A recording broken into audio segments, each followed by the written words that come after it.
This is Motorsport Radio. Awesome, right?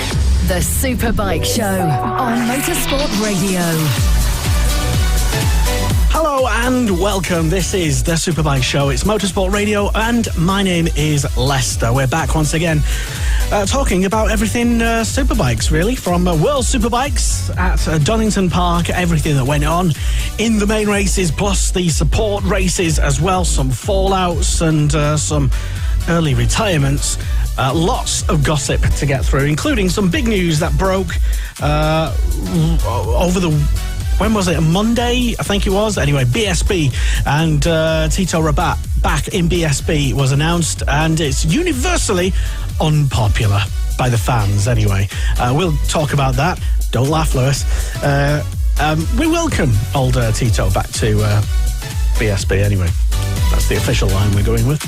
Anyway, on tonight's show, it is Jay King back once again. He's just scoffed down his jam roly-poly and custard. Welcome back, Jay. Great to be back for a second week in a row. Lots and lots to talk about and catch up on. A pretty exciting weekend in World Superbikes at Donington. Definitely was. And also joining us again is Lewis Ray. And Lewis, what's tonight's drink of choice? Is it an iron brew? No, it's not an iron brew. It is water. But actually, I do have, just to twitch it up a little, watermelon Fanta. So rancid. we'll see what happens. Yeah, they're not the best, actually. And I've got a Motorsport Radio jar of coffee and not chocolate milk, as I was accused of having earlier. But anyway, so we're live at the moment, unless you're listening to this and we're not live. But as we are live currently on this Tuesday evening, you can get in touch and have your say. Let us know what you think about various things. We've got the old... messaging thing on standby, so let us know about everything that's going on. We will try and talk about mostly everything as much as we possibly can do. So, Lewis, big headlines from the weekend. What do we need to know? Yeah, Alvaro Bautista won 2 out of 3 races last weekend at Donington Park, taking both the main races, race 1 and race 2, while Toprak Razkatioglu fought back in the Superpole race to win his second race of the season. In the Supersport class, Nico Bulga continued to cut his dominance, and now questions are circulating on where he will go next season in the World Superbike paddock. Alex Lowe's in the week signed his contract extension with Kawasaki, a 1-year extension for him. We'll see Kawasaki have an all-Brit lineup once again. And Tom Sykes crashed that the weekend at Donington Park. I'm sure we'll get into it more later, but he suffered 10 broken ribs and an ankle injury, so hefty injuries there. In the support classes, the British support classes that were there, Lennon Doherty won both races in the British Junior Supersport class and is now on a 4-race win streak. And in the BMW F900R Cup race, Richard Cooper took the race win. Both races as well weren't live streamed at the weekend, so it was pretty hard to follow for some fans. Tito Rabat, as we mentioned, will make his return to BSB this weekend for McCann's Yamaha, and he's only signed to race for Snetterton and Brands Hatch, so still the future is unknown on who's going to be on that McCann seat. And of course, later on in the show, we're going to be looking at, well, of course, World Superbike is last weekend and the upcoming BSB at Snetterton.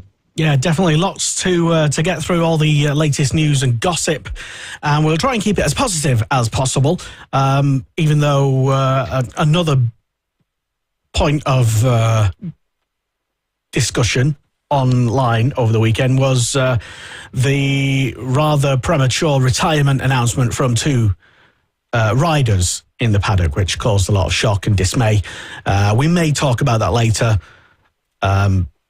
But yeah, we've the main things anyway. So first of all, Lewis, did you actually make it to Donington? Because you were sort of in 2 minds, and we reckon that you were probably going to try and go down anyway. Yeah, well, to be honest, I was going to try and go because I had nothing planned that weekend, but I couldn't really find a singular camping ticket for sale because they were sold out, and the only ones that came up for sale were 2 or 3 camping tickets that they wanted to sell all at once. So yeah, I struggled to actually stay there for the weekend because it's It's quite far to do in one day anyway. It's going to be quite a long day getting the car and getting the miles only just to go for one day. So if I was going to go, I was hoping to go for the weekend. So no, I didn't. I was at home and watched it on TV and wrote about it, which was still enjoyable. Yeah, certainly it was. I wasn't there, but it did seem to me, Jay, that it was one of the better, more attended World Superbike Donington events. Maybe I'm not saying the weather helped because it rained. It was pretty much a washout on Friday.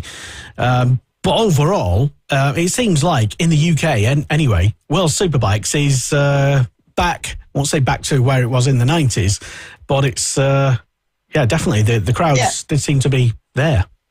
Yeah, it was very good crowds for a long, long while in Donington when it has been like not even into the 10,000s, but it was good to see better crowds there. The racing was probably some of the best racing, especially the early laps of race 1.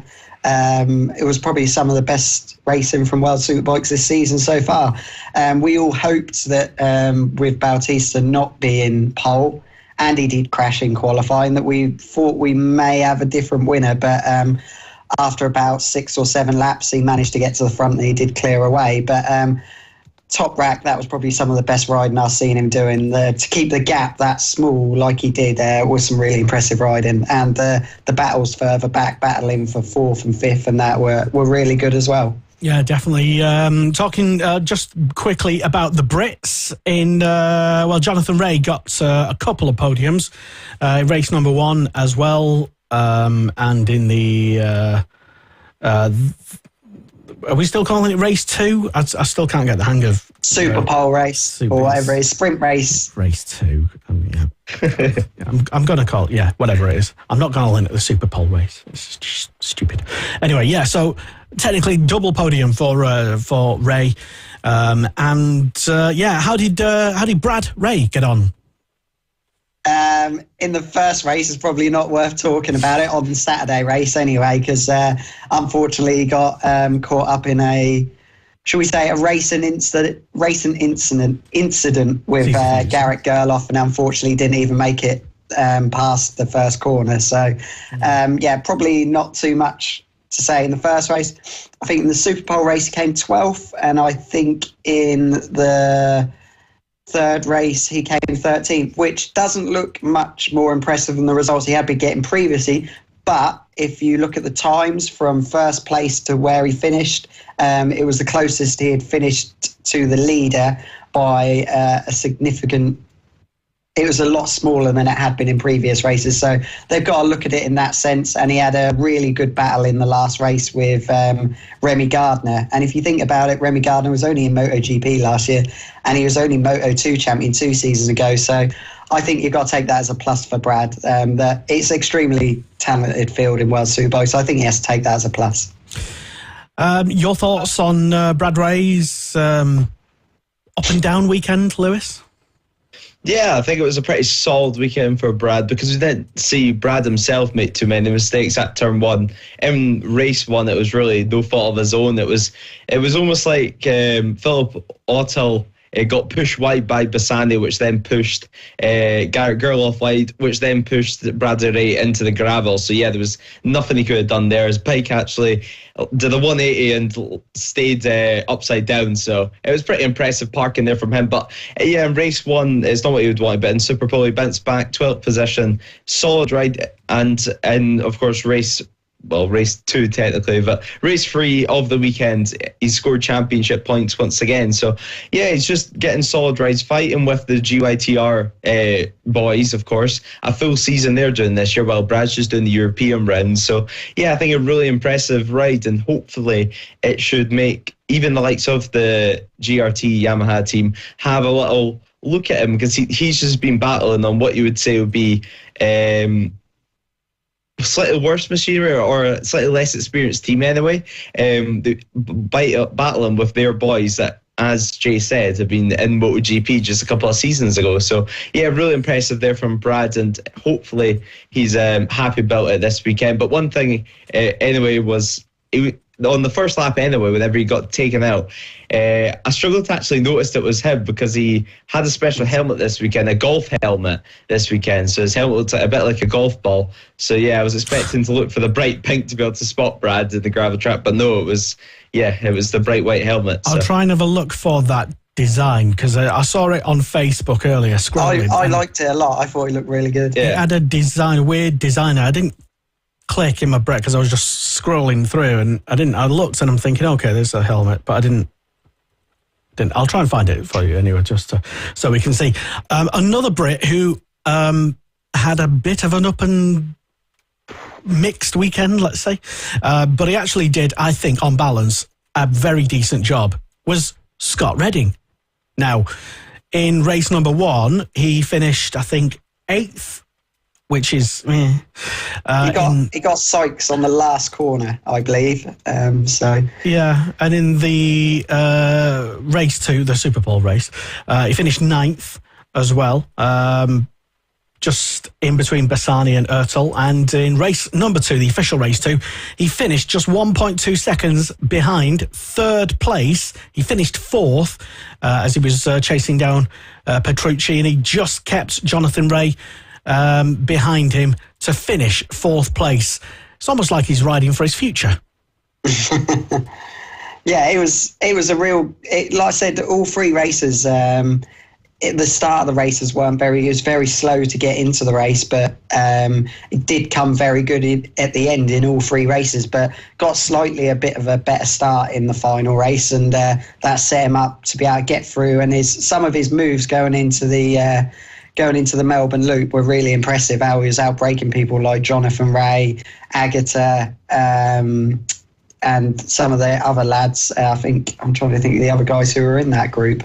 You have to remind me. Yeah, there was Lowe's and... Lowe's as well. Race 2, Bassani and that big pack and Gerloff. Yeah, Locate. So he had to come through all them, and he was doing pretty much every single one of them into the Melbourne Loop. So some really impressive passes. There was I think if Ray had held up Petrucci for a few more laps, he might have been able to get that podium, but fair play to him. It was a really good result for Scott Redding, and it definitely the home fans had something to cheer about, which was very good. Yeah, and a lot of interesting talk before the weekend regarding Scott Redding, because for months we've talked about it on the show, Lewis, about his obvious dislike of his situation there, with him knocking lumps out of the bike and stuff and basically slagging off the bike and such. But then all of a sudden he came out and said, no, I want to be on this bike for next year. Coincidentally, he said that after Lowe's had confirmed his seat for next year. So could his management have been talking to Kawasaki for next year? I think he was. Yeah.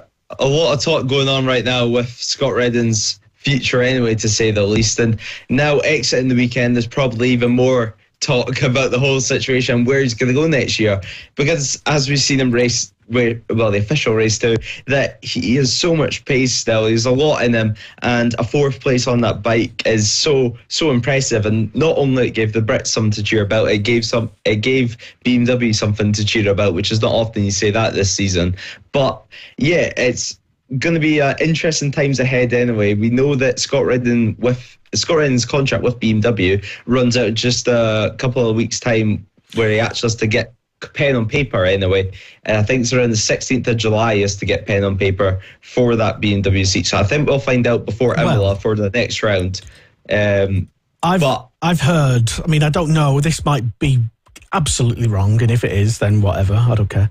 But there's talk of Redding, and I don't know the details of his contract. Maybe you know more than I do, Lewis. I don't know. But he has an option over the team as to whether he stays there for next season. It's entirely his decision.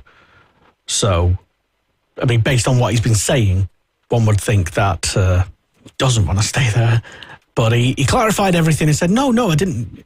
He didn't say this, but basically he was like, yeah, no, what? No, yeah, of course I want to stay here. Yeah. He goes, what do you mean there's nowhere else for me to go? Yeah, no, I'll stay here, whatever. Yeah. Or worse to that effect. Yeah, well, it does sound like BMW's offered him a contract for next year, and it's just his decision. He has until the 16th of July to make that decision.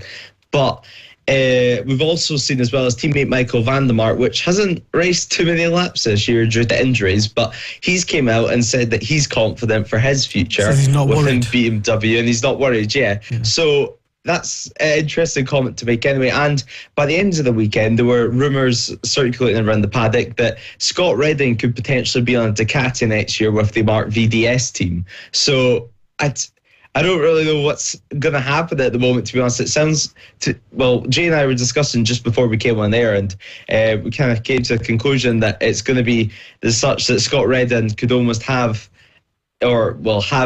potentially an offer with Mark VDS, not pen on paper yet, but that offer has, allowed him to have what I would say feel relaxed and be able to ride like he should on that BMW. Now he's getting good results, and now we should hopefully be feeling confident to get a Mark VDS seat if one does arise, because we heard literally, I think, Jerez or something, that they were originally going to come into World Superbike, so that's what the rumour was, and now it's building stronger and stronger. And, well, I think if I was Scott Redding, if I got offered a Mark VDS contract or a BMW contract, I'd be picking on a Ducati, on a Mark VDS bike, on a team that he's rode on in the past in Moto2, where he's managed to go wheel to wheel with Marc Marquez in Moto2, and yeah, I think that would be the best option for him. Yeah, Jay, I think it was MCN having an interview with Lowe's regarding his possible move over with possibly the team, doing the whole lock, stock and barrel move over. So yeah, same Lowe's, as they called him, might be moving over, and it could be Scott Redding. That could be the team for next year. Yeah, it'd be an all-English team then. They've Mark VDS have always had English people in their team, because obviously they've had Lowe's and they had Scott. They had him for a season in MotoGP as well. So it'd be an interesting team. It'd be interesting to see how they get on. But yeah, definitely, like Lewis said, I would be choosing the Ducati ride over the BMW ride, even though it isn't the factory Ducati ride. We've obviously seen even how well a privateer Ducati can do, because we saw how well Petrucci did this weekend on the Barney Ducati as well, getting his first podium in World Superbikes. And he's joined one of the, shall we say, few people that have had, it'd be interesting if he could get a win, but he's joined one of the few people that have had podiums in all three categories now. So in national level, in AMA, obviously World Superbikes, and he's obviously had wins in MotoGP as well. So he's done the set now. It'd be interesting if he could get a win in World Superbikes and even join that fewer people who have had wins in all of them. And I did notice in his interview right at the end with Petrucci, he did put a hint in that he would like to come to BSB one day, as he really enjoys the Donington track and he would like to come here every week. So maybe one day we could see Petrucci in BSB, which I would love to see that. That'd be great if we could see Petrucci in BSB. That would be good. Question is, why does everyone seem to hate Tito Rabat coming to BSB? I think it's down to that he seems to move everywhere, if you know what I mean. He never really finds, since he's left MotoGP, he's never really had a settled place, has he? He's kind of just jumped from team here and there. I know he did a full season in Spanish World Superbikes last year and won the championship, which is no disrespect to Spanish World Superbikes, but it's not very competitive. They're very Moto2 and Moto3 orientated in Spain. They don't really do the production bike route. So I think it's because he kind of hops to rides here and there. And I believe last time he was in BSB, was it Cadwell? Thruxton and Cadwell he did. Right. Did he even race at Cadwell though? He did the Friday practice and then didn't do any more. Right. Okay. So it's probably why he's only signed up for those 2 rounds, because I'm guessing Cadwell is the round after Brands Hatch. Well, I mean, if he's... the Cadwell, I know Cadwell's very unique in the way it is, but Brands Hatch is extremely unique as well, so he's got to get his head around that as well. I mean, that's not your typical Grand Prix track, is Brands Hatch. Snetterton is a little bit, as in it is very wide and it's very open track and it's very flat. But Brands Hatch certainly isn't that, so he's going to have to get his head round Brands Hatch as well. I won't read out all of the comments that... Oh, go on, let's just one or two. I'll try and pick it. Well, no, because we want to keep it positive, and we don't want to give the wrong impression that actually, like, you know, we don't like Rabat, because I can't believe all the people that we named last week and we didn't even think it's Tito Rabat. Yeah, how could we miss that one? Yeah. It came, although we mentioned that he's, you know, moves about paddocks, moves about teams, it still came as a shock that McCam's ended up signing him over a potential stock 1000 rider or anyone like that. Instead, Tito's going to come to circuits that he's never been to on a top bike and try to perform in the top Superbike Championship in the UK. So, yeah, I think it's be interesting anyway. And last year, whenever he was on that tag Honda, as we mentioned, he gave up at Cadwell. And I don't think many people anyway were happy with him doing that for a start. Well, it might be different this weekend. Snetterton, I know, is still hard getting on a bike you've never ridden before and coming to a championship that he's got very little experience in, apart from those 2 rounds from last season. But like you said, the type of circuit Snetterton is, it is a bit more Grand Prix. Yeah, I mean, what track would you compare it to, I suppose? Maybe Aragon a bit, got that long straight, few fast chicanes and things like that. Yeah. So I'd probably say Aragon, it's very like. Fair enough. And he's already had a go at Donington at the weekend on a World Superbike. Yeah. By the way, he finished race 1 in... I think he got a point, didn't he? Not representative, I know, different machines, but in race number 1, 16th, in the Superpole race, he finished 20th, and he DNF'd, he retired from race number 2. To be fair to Tito, the Pininchini Racing Kawasaki is not a great bike at the moment. I mean, we've seen Tom Sykes finish less than 50% of his races in his couple of rounds of that team before he called it quits with them. So he's definitely not on the best bike there. But yeah, we've seen Tito have 1 or 2 opportunities over the past, and so far he's only, since his such a success in Moto2, he's only managed to repeat it in Spanish Superbikes, which, as Jay mentioned, isn't the normal route for Spanish riders, so that's not usually where the cream rises to anyway in Spain. Wow. And of course, BSB, there's no electronics, and that's for example, in the likes of World Superbikes, which is raced in for a couple of seasons on and off, and the Spanish Superbikes they use there. So completely new challenges anyway, and he's on the Yamaha, but he's used to the Hondas. Same even in Spanish Superbikes, he won the championship on the Honda CBR 1000. So a lot of challenges he's going to have to overcome anyway, but it's a learning weekend. Yeah, it's a learning weekend, and it's an opportunity for BSB to say they have an ex-MotoGP rider on the grid. Yeah, because all the previous ones have done great. Scott Redding being the exception, I know, but generally speaking. Anyway, go on. I think Petrucci would do well, though, if he did come. Yeah. I think he would do well. Well, talking about Petrucci, Christian Chamberlain's been on. Hello, Chris. He says, rumours circulating about Redding joining Petrucci at Barney.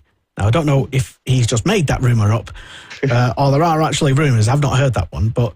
The rumour I've heard about Barney is that they're going to pay loads of money and have... Because Ian One's van runs out, and apparently he is going to be teammates with Petrucci at Barney Racing next. Because he's like totally on it. You know, he's totally not rusty as hell. He's more rusty than my van. God's sake. Why?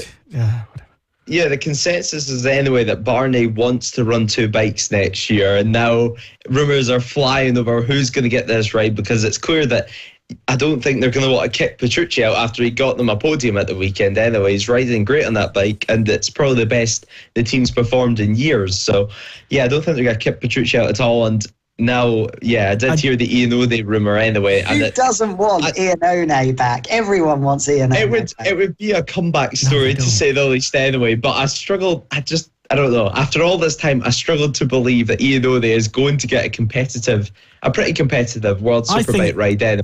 I think I've got a suspicion that these rumours regarding Iannone are all coming from Iannone himself. Because he's going, I mean, we've seen him. He was at, where was Misano. he? Yeah, he was like mooching about on the grid. So he might have just been literally walking around telling journalists, watch out, watch this space, because, I've got some deals cooking. And so some journalist who, got no story runs off and he's been like, hey, guess what? I've got some hot news. Iannone might be coming back. So that's how rumours get started. I mean, I could make stuff up as well. But I won't.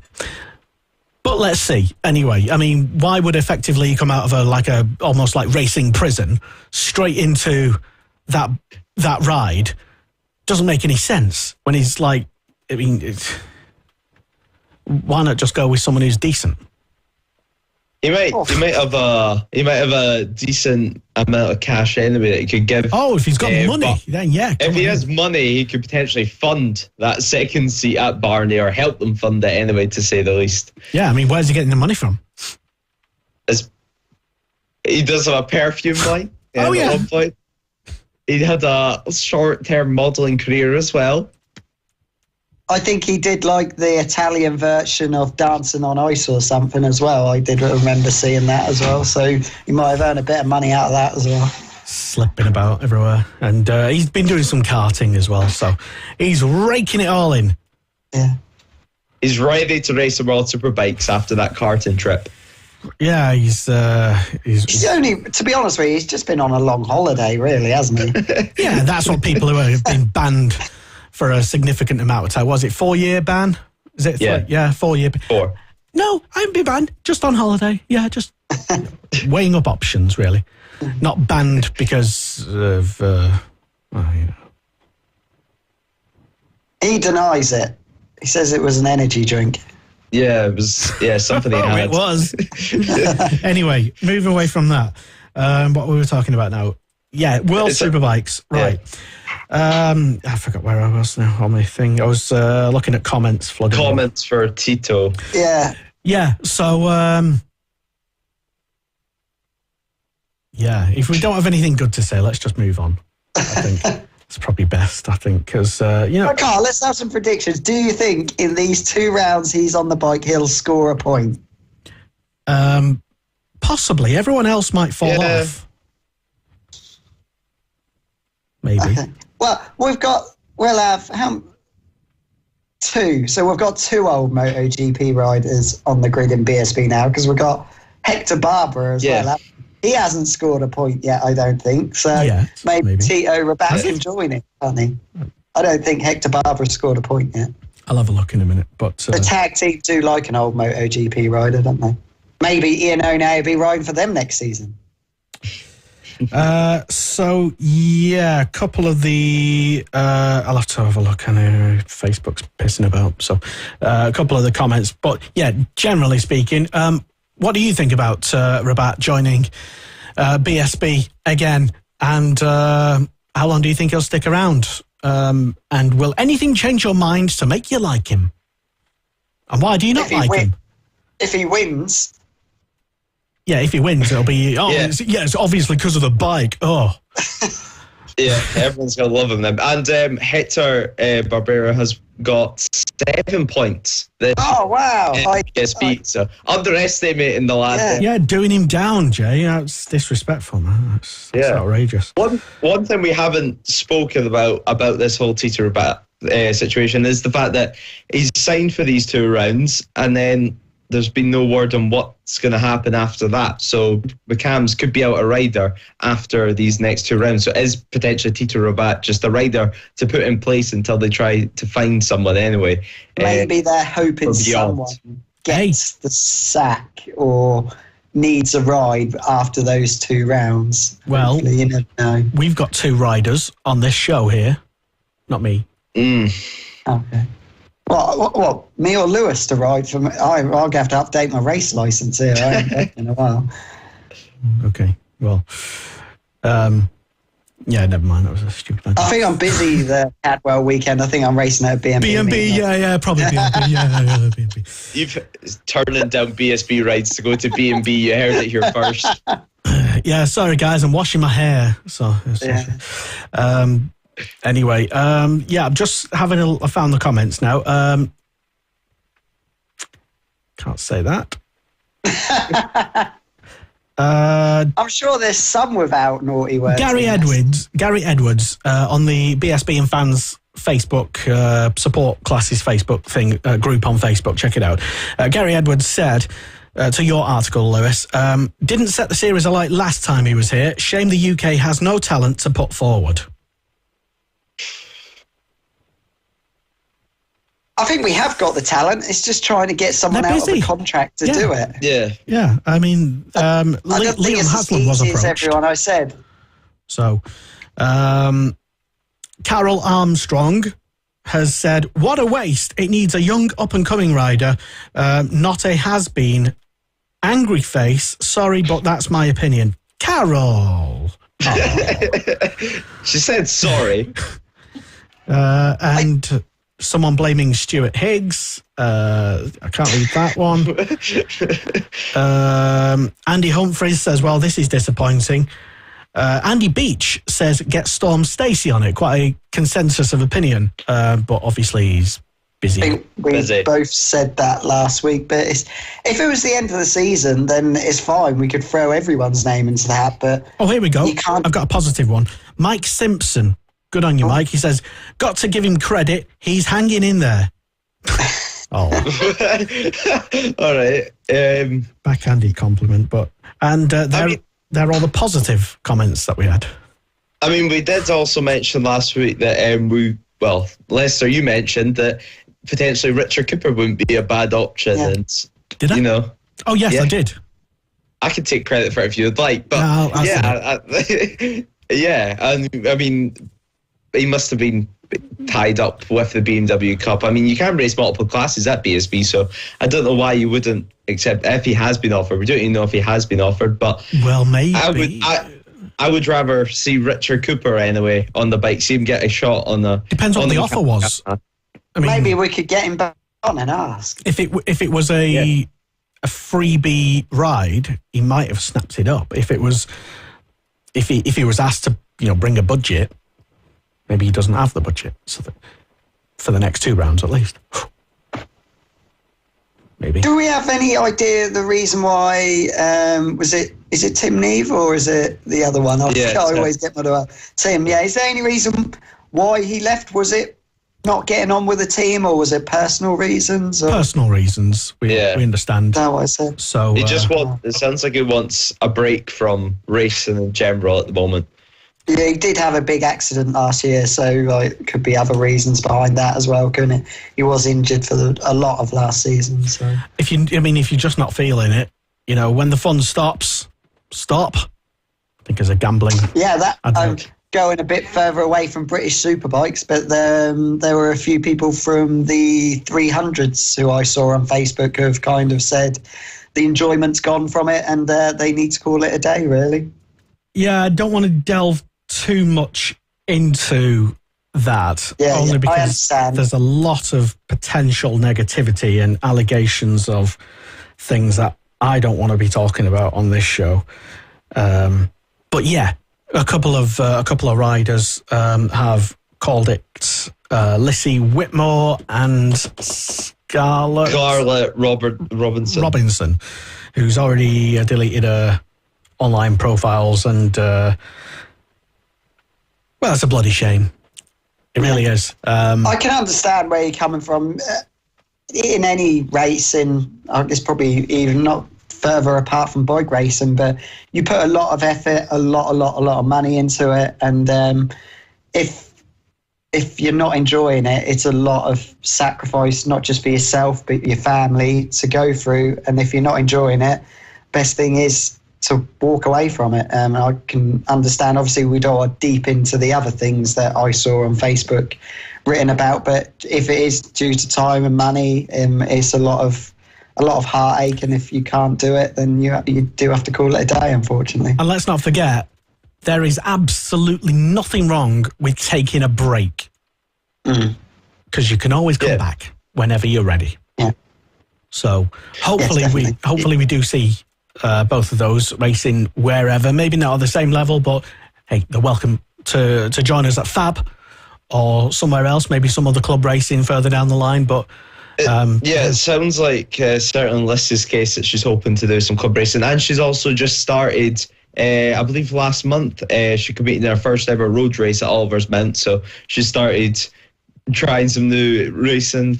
So yeah, it sounds like as well, reading some of the comments that she put up, thanking everyone for her support, that, you know, she's still planning on doing some club meetings and potentially doing some more road racing in the future. So, you know, BSB is not the end of the world. There's other championships out there, there's other opportunities which will arise as well. And even especially at that level, at junior supersport level, although it's serious, they're there still just to have some fun. So yeah, it makes sense. Whenever you're not having that fun anymore, in and out, on and off of the bike, then yeah, it's time to stop. As Jay mentioned, there's a lot of money, there's a lot of sacrifice that goes into it. For you not to have fun, it's not worth it. Yeah, I mean, as I said, there is absolutely nothing wrong with taking a break if you need it. If it's just, you know, life or whatever, work, money, probably, you know, that's nothing wrong with taking a year out or a couple of years out and just coming back. But it's got to be fun, like you say. So nothing else really to add. Hopefully we see them back and doing what they enjoy doing, whatever that is. So on a positive news front, because I know Scarlett Robson and of course Jake Archer, they get on real well, and Jake Archer announced his return to British Championship after taking some time out. I believe it's only been half a season he's took time out, but he's returning at Snetterton for a wildcard appearance with the True Racing Heroes team at Snetterton for the Superstock 1000 class. That's good. Good to see. Hopefully he does well, and he enjoys it. So yeah, good to see. No pressure though.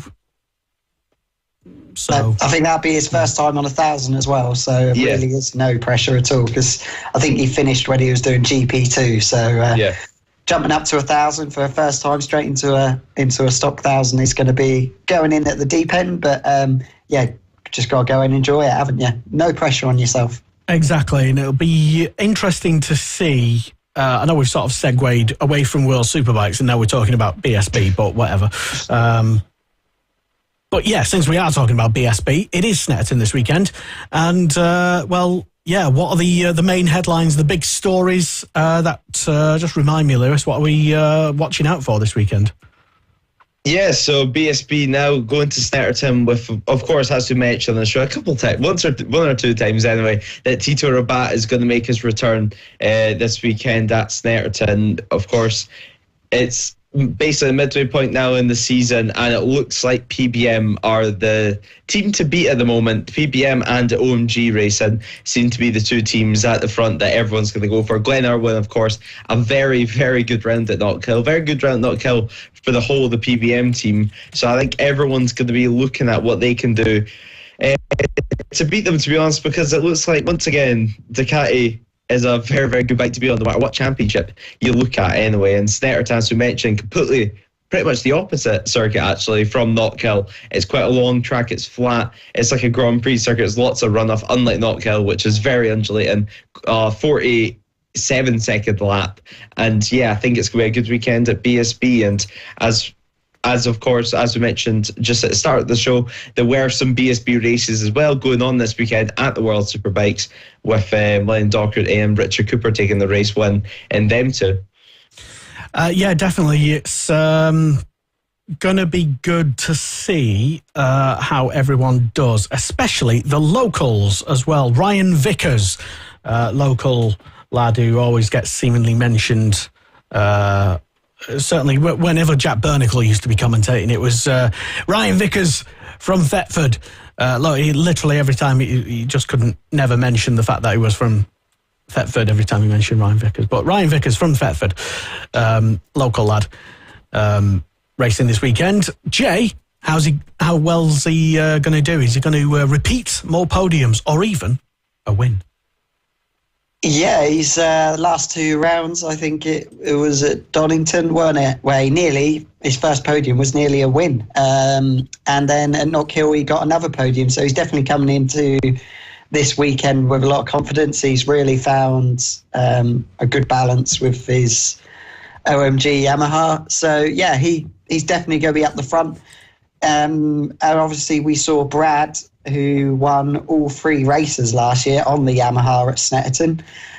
So I think, Ryan would be hoping to maybe get his maiden BSB victory race win this weekend. But before Brad, seasons before, this has really been a Ducati track. I think I remember Scott Redding winning all 3 one year. I always remember Shaky being very quick at Snetterton. So obviously PBM didn't have a very successful season last season with Sykes and Brooks. So I think they'll be hoping that they can get the Ducatis back at the front at Snetterton again this weekend. So I've got a feeling it's going to be a bit of a Ducati fest, which we've pretty much seen all season in all classes.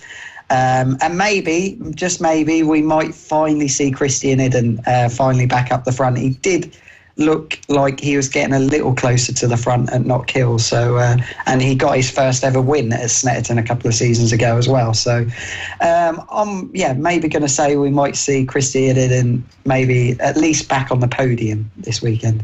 Interesting. Okay. Lewis, thoughts on Ryan Vickers, how he might go at home? Will he have a home advantage? Will he win a race? Yeah, I think we would all love to see him win a race anyway. He's worked really, really hard for it as Ryan Vickers, and now he's on the best package he's probably ever been, or at least the best package he's ever clipped with. So 8th place in the championship going into his home round, just 12 points away anyway from Lee Jackson ahead of him on the factory Kawasaki. So yeah, right now Ryan Vickers 8th place, and I hope he does well anyway. I hope we can see him at least get on the podium in front of his home crowd. He would love that. I'm sure there'll be plenty of family, friends and sponsors that'll be attending the race as well, which could even give him a little bit even more of an advantage, at least a confidence advantage. And yeah, hopefully he can take the race and win his first race. And it'll be a pretty special occasion. But of course, he has, even just look at the other side of the garage, Kyle Ryde there, who's been very impressive all year, 2nd place in the championship, just 8 points away from the lead. And going into BSB, no matter who you want to win, I think we can all agree it's such an exciting time because the top 3 riders, just 11 points separating them. And what more can you really ask for at the moment? It's so close at the front. And of course, Tommy Bridewell leading the way, and PBM 1 and 3 in the championship. Can they have a good weekend at Snetterton, as Jay mentioned? We're going to have to wait and find out because they've not really had a real off weekend so far this year. They've always been near about the podium all year, if not scoring podiums on race wins. So also the thing to mention right now at BSB, like we've seen, even at Alton Park, Knockhill, if you mess up at one corner, even on the final stages of the race, you can go from 1st place all the way to 5th. And I think at the moment, Jay, anyway, you can agree that BSB, it's in a really healthy place at the moment, especially with the racing that we have going on. It's so close, and there's so many different manufacturers at the front fighting for race wins. As Snetterton, it's a track which really attracts close racing because you have such long straights. Yeah, you can't. I don't think you can ever predict a podium at BSB this season. You never know what's going to happen, and it's always so tight and close at the moment. Like I said, Snetterton's going to be a weird one because I said the Yamahas did really well last season, but none of the Ducatis did well last season at any tracks apart from Sykes at Donington.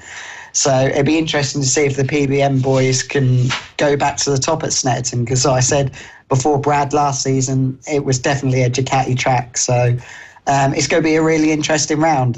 Look forward to see it. Hopefully Lee Jackson and maybe Max on the Kawasaki's, because probably the team that have struggled the most this season, to be honest with you, because obviously we've had Brooks win on the B&W. Obviously we've had the PBM boys winning on the Ducati. We've had the Yamahas doing well, but I don't think the Kawasaki's have even had a podium this season. So it'd be interesting to see if we can see the Kawasaki's doing a bit well, and maybe the Hondas as well.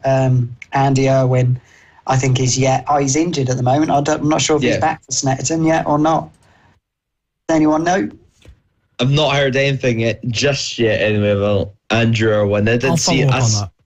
Yeah, I see him at Not Kill actually. He was still on the cast at that point. But yeah, I think anyway, if he's not back, Honda's going to have to find someone at least to fill in for a little bit pretty soon.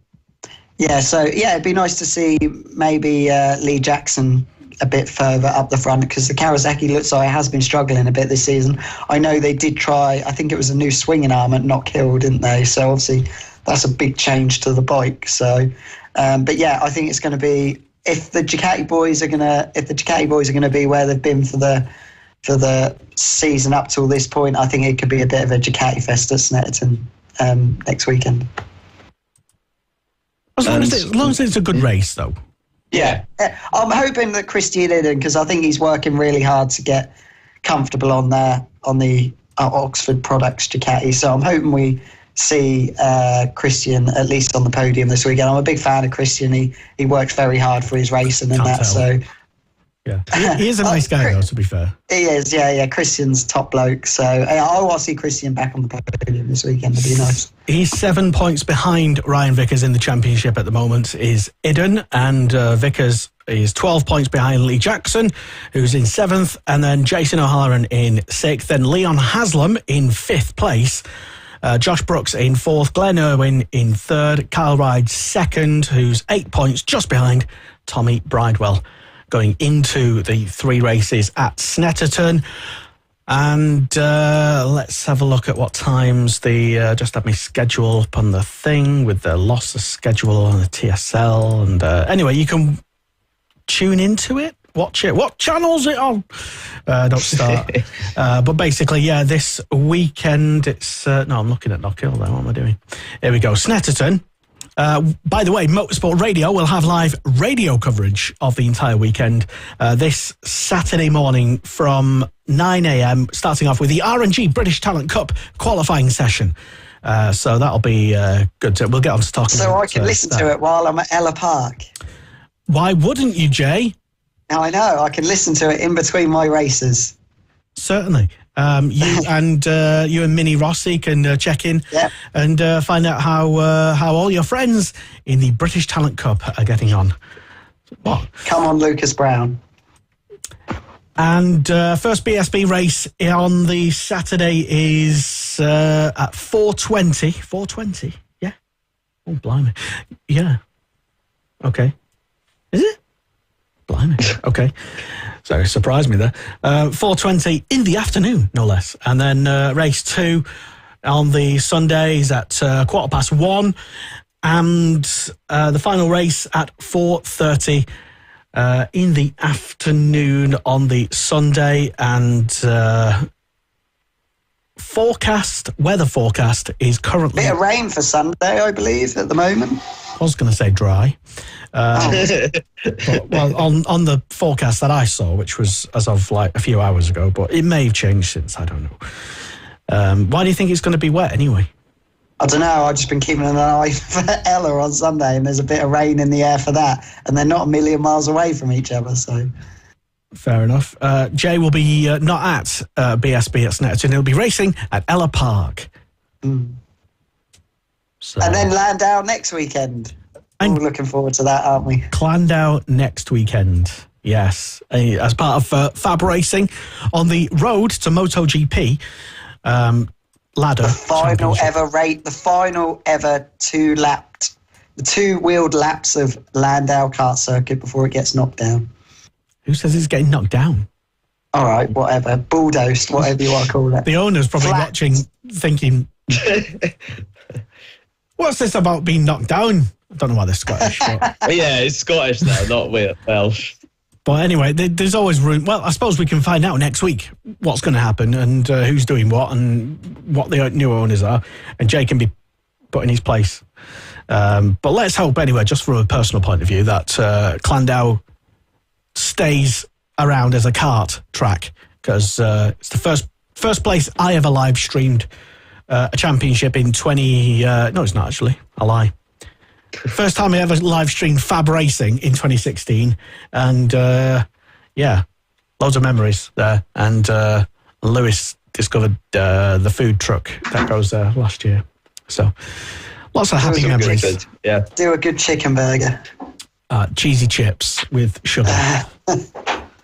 So. Going back to Kawasaki BSB, Storm Stacey is obviously on a quite good run of results at the moment. I think he had a breakdown at Knock Hill, but apart from that, he's been consistently in the top 10 recently. So I think he'll be hoping to continue that at Snetterton and maybe capture the eye, if he hasn't already, of maybe some bigger teams. But like we spoke about last week, I think he has a very good relationship with the team he's in at the moment. So that's if he'd want to leave, even if he did get offered a, shall we say, more competitive ride. I think it would do Storm well to stay in the team. I could be absolute BSing.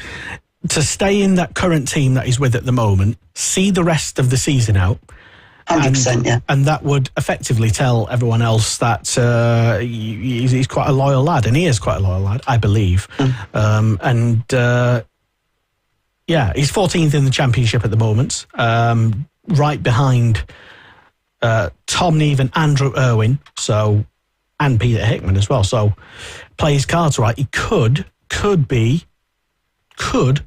approaching the top 10. So I think it definitely is possible. He's doing very well. He's been very consistent this season, which is very good. He's, apart from the breakdown at Knock Hill, which he was in again, a top 10 position when that did happen. So apart from Silverstone, I think he was. I'm not sure, he was very at the back at Silverstone because I was there watching him myself, and I thought, bloody hell, this is unlike him. But I think he was suffering with some arm pump problems at Silverstone. I don't know if he had the operation afterwards, but obviously he's got that sorted because he's been doing very well ever since. Yeah, 2 point scoring races in every round since Silverstone at Alton, Donington and Knock Hill. And if he carries that on, then he'll surely move up. But yeah, Storm Stacey, one to watch for the future. Lewis, I don't know what my question was. I wasn't going to ask. I don't even know. Final thoughts on BSB then ahead of Snetterton. There's only so much I suppose we can talk about who's going to do what and who we'd like to do. I think Charlie Nesbitt will be home for a bit of a better round this round because obviously he crashed in all 3 races at Knock Hill. And he's Hot Conda as well. I think we're hoping for a better weekend. Yeah, their crash damage bill must be getting pretty high this season because both of their riders, they've had quite a few offs this season. Some of them not their own fault, but I think they'll be hoping in for a bit more luck. And I think if both of them riders stay on, especially with Andy Irwin being injured, they're probably the best Honda team at the moment as well. So obviously we've got the Danny Kent as well on the private team as well. But I think Charlie's done very well at Snetterton in previous years. So I think he'd be hoping to do well again this year. Yeah, definitely. And one person I'd suggest to watch out for, and again, I might just be talking absolute rubbish here. Making his bouncing back, says BSB website, is Brad Perry. So watch out. Yeah, he had a big off at Knock Hill as well, didn't he? Yeah. Well, apparently he's going to bounce back this weekend at Snetterton, and that should be good. If one person, I think, who everyone wants to do well, who everyone, I think, universally likes. I don't know anyone who doesn't like Brad Perry. And pick up some points. He's only had literally, I think he's got 1 point from all of the season so far. I hope for Brad, this could be a turning point in his season. I mean, we've seen, for example, with Bradley Perry, that his past couple of seasons, Supersport, he was on a family-run team on an old Yamaha R6, and he was still able to fight for race wins and fight for podiums in the Jack Kennedy era, I guess you could say. So, yeah, he's a very, very quick rider in that crash at Knock Hill. I was actually standing at the hairpin at the time. It was some speed he went in anyway. His bike flew onto the tyre barrier, landed perfectly, to be honest, and he took quite a whack as well. So, yeah, disappointing for Bradley Perry. Hopefully hopefully he can bounce back anyway, because as you mentioned, 1 point all season. We know that he has more in him than that, so speed-wise. So hopefully he can get. But of course, as we mentioned as well, even with the FS3 boys, the Kawasaki hasn't got one podium yet this year. Kawasaki manufacturers actually the last manufacturer in the championship. They're 1 point behind Honda on 100 points, with Ducati leading the way in the manufacturer standings. So yeah, Kawasaki, it's not the best bike to be on at the moment. I think it's a fair comment. Even it's not a bad bike either. It's just not the likes of Ducati or Yamaha, like we've seen in World Superbikes, even with Jonathan Rea having to override that bike. So yeah, Bradley Perry, hopefully he's going to have a better round, and hopefully the Lee Hardy team can have a better weekend. Yeah, fingers crossed for the entire team, and everyone does really well, I think. Yeah. So, yeah, moving on to some of the other classes for this weekend. Where should we go next? What should we talk about? Well, we haven't spoke about, which we could go on to after. We haven't spoke about World Supersport. Yeah. Oh, yeah. World Superbikes, yeah, which we did see, where we had a few English boys in that as well at the weekend, with Tom Booth Amos and, even though he's Irish, Rhys Irwin, who picked up a point. Nothing wrong with being Irish. Jeez. There isn't, I'm just saying. Even though he's Irish, though. No, I like Rhys Irwin. He's a very friendly character. I think we've had him on here before quite a while ago. I think I was on that show. A couple of years ago, yeah. Yeah. So, and he did extremely well on a very old bike, the only Suzuki on the grid, and scored his first ever World Supersport point. So that was excellent, and two very, very good results from Tom Booth Amos. I think he was maybe hoping for a little better, but unfortunately he did crash in qualifying, and it did put him back on 13th on the grid. Yeah, Lewis, did you watch the other races at Donington?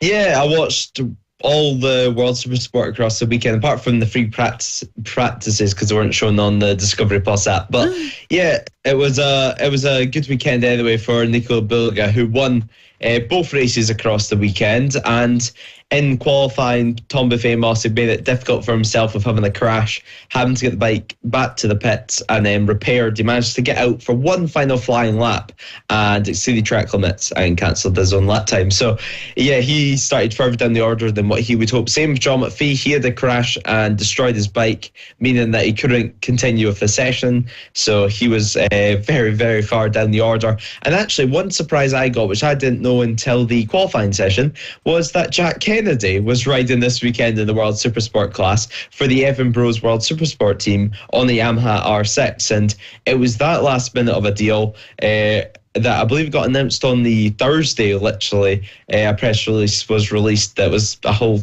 5 lines, but Jack Kennedy hadn't posted it himself. I only found out through the Mars Train Facebook page. So Jack Kennedy racing this weekend. He had a tough race weekend, but it was all last minute, so I can pretty much understand it. But Tom Booth Amos, a good ride there from him. He had a tough qualifying session, as I've already mentioned, so scoring points, especially after that off after not kill, you have to you have to give him credit for that. And as we mentioned as well, Rhys Irwin, he was so close in race 1. I was quite disappointed for him not to get that point. He was finished in 16th and then 50th. Well, got a point in the second race, finished and then 15th.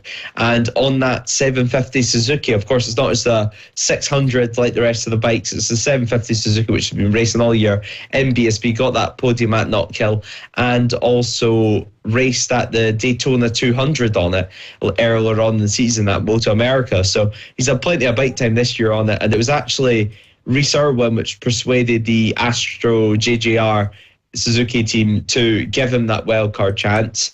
And on that Pepsi Suzuki Fiends bike with the number 34 on it at his home round, it was pretty perfect from him. But Tara McKenzie, on the other hand, at his home round, had a very a stinker weekend, let's just say. DNF from race 1 with some issues, and it was a learning weekend, shall we say. 23rd position in race 2, and I was reading, it's becoming a hobby almost at this point, where at the end of every single day of running in World Supersport, I check out the MIE Honda website to check their reports from the day and to read Taron McKenzie, specifically his comments from the day. Don't tell me, did it go something like, disappointing day, but, we move on to the next session and we're feeling positive. Staying positive. Staying positive. Well, it wasn't what he had hoped for in the race, but he had good pace throughout it and was catching in the front until he kept hitting false neutrals on his Honda CBR 600, which forced him to lose too much time, and he couldn't recover it for the rest of the race. So on to Imola, they push. But the whole team, it's a tough time for them at the moment anyway. But to be fair to Taron, in the second race, he did get pushed wide by Sofoglu, which caused them to lose some positions. But even without that, it still has been a very, very tricky weekend, to say the least. And, you have to give it to him. He was trying his best. I mean, at the end of race 1, he said it was probably his best dry race of the years. His lap times were so consistent. And his feeling on the bike was okay. So, some improvements there. Tumbleweeds. Yeah. I mean, that's all you can say. You have to give it credit that he's sticking in there and trying his best on that World Supersport machine. Going back to a bit further up the front of the World Supersport, Stefan Manzi, is it? Oh, yeah. Who got he basically crashed, didn't he, at the Melbourne Loop? Yeah. Got back on and then was very aggressive on some of the loops he was coming back through, and then got a long lap penalty. But just going back to that, when he got past Tom Booth-Amos, you could really see the speed difference between like the latest R6 and I think Tom Booth-Amos's bike is quite a few years old.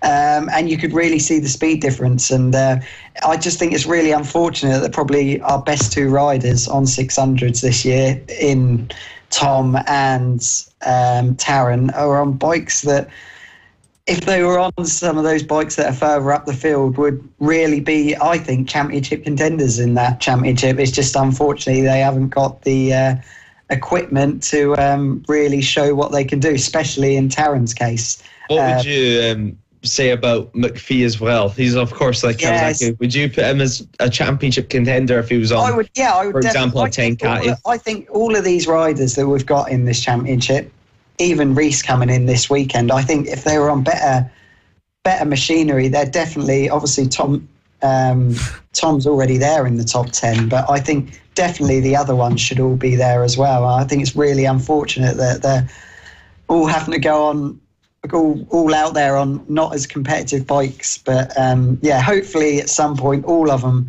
will get their opportunity to show on more competitive machinery. So, I just feel a little bit for all of them. It really showed when Manzi came past that Tom's bike wasn't quite as good as his, because he was through swants and the corners like that. You could see you could get right on the back of him, but when it came to the fast stuff and that, he would just pull away that little bit. And it's just really unfortunate. And I feel sorry a bit for him all, especially Taron, because it must be eating away at him. It must be. I know he's putting a brave face on, but he says he's perfectly happy. He's he's sticking to his program, yes. No, he's definitely not happy. Trust me. Well, we did speculate about that a couple of weeks ago on the show, and I'd suggested that he look. We wouldn't think any badly of him if he just kind of left. He can't walk away. Well, the problem is, it's same with him and Brad, really. They're striving to go that extra yard to get out a bit. There's nothing wrong with riding in BSB, definitely isn't, but they want to go that extra mile and get in at world level. And yeah, but here's the thing though. If it's a hard season that then you might get that contract, then you need to do it. Like, who's noticing you finishing 23rd or 22nd in Supersport? Nobody. No. He's hoping he's going to get those bits, but Brad would have got noticed this weekend to be on the back of Remy Gardner. Let's just face it, Brad wants to be in that full-time team that Remy Gardner is in. So with him finishing right behind him, that says a lot. But yeah, I can see with Taron that it's real hard work at the moment. He's just, I'm guessing, hanging in there that team are going to say, no, don't worry, we're going to get this sorted. He did say in an interview on the grid that he is seeing that the team are all working extremely hard, and that's what's keeping him motivated. I mean, I said a couple of weeks ago, Lewis, it might have even been last week, that for the next few rounds, I think there's maybe only one more clash between World Superbikes and BSB. Maybe, I don't know, my calendar in my head. But anyway, if Tito Rabat can do it, then why not take up the option, if there was one, for Taron to return to BSB? Why not put yourself back in a showroom like BSB, back on a world stage, and showcase your talents and that you're available for next season, instead of... I reckon that contract that Taron's in is very tight. Yeah. There's definitely some Honda signatures that go onto that contract that he's on, so it's probably not as easy as you think to get out of. There is some added involvement that I've heard that's coming from Clive Pageants that's going to help them out with the engines on that machine, which is a good sign in one hand, but in the other hand, it's almost confusing, the fact that the only Honda Supersport team in World Championship need to get support from Clive Pageants to even get a race engine put in that bike, which should be happening. And they don't even have a 600 team in BSB. So no, they just run it. It's a bit weird. Yeah, exactly, and I think it's a unique situation that he's in at the moment. The fact that we're midway point now through the season, and he's still got a standard engine in that motor. The team's still not able to give him a full race bike to be able to try and compete with. And it's mind-blowing, to be honest, that we're in this type of situation. But of course, we've seen right now, BSB is probably the most competitive championship that, most competitive championship for Honda at the moment. And with Andrew Irwin, he was finishing about 5th, 6th place whenever he was able to race, until he had that injury at the Not Kill test. Because in the World Supersport class, they were struggling. In MotoGP, they're struggling. And even in World Superbike class, they're finishing in 13th, 14th position. MotoGP, they're talking about losing their riders. And in World Supersport, they are unable to put a full race bike together to be able to let their two riders fight. So, it's a interesting situation anyway at Honda in general for their racing department. It is, yeah. Talking about Honda, we might as well mention the little bit of gossip, I suppose, not news. The heavily talks about Marc Marquez's situation in GP. And for the first time, I'm trying to find... Was there a quote, I think, just before the weekend? Anyway, it was heavily rumoured. I saw something on my timeline that the possibility for Marc Marquez to leave before his contract is up, i.e. sort of now, really, and put everyone out of their misery in that team, might be a bit more possible. Alberto Puig kind of says, I can't force him to stay here, I think were his words, or something like that, weren't it? Yeah, they don't want a unhappy. They don't want a rider that's unhappy to be there, to be in the team at the moment. Which Marquez is clearly not happy. If anything, he's broken at the moment. He is exactly that. Well, now at the moment, of course, MotoGP is on its summer break, or is what I've just thought of before the show. Really, it's the summer surgery break where all the riders can get all the surgeries from this first half of the season, because it's been a mental start, to say the least. And actually, they should be racing this weekend at Kazakhstan, but of course, that race got canned for the year anyway. But the crash statistics for MotoGP for this first half of the season has came out, and the top two riders both have the same last name. I think we can all know who they are, but Marc Marquez is at the top of the list with the number of falls so far this year, with 14 crashes in the opening half of the season, considering as well the amount of races which he's had to miss as well. And 14 falls is quite a lot. His brother, second place with 12 crashes.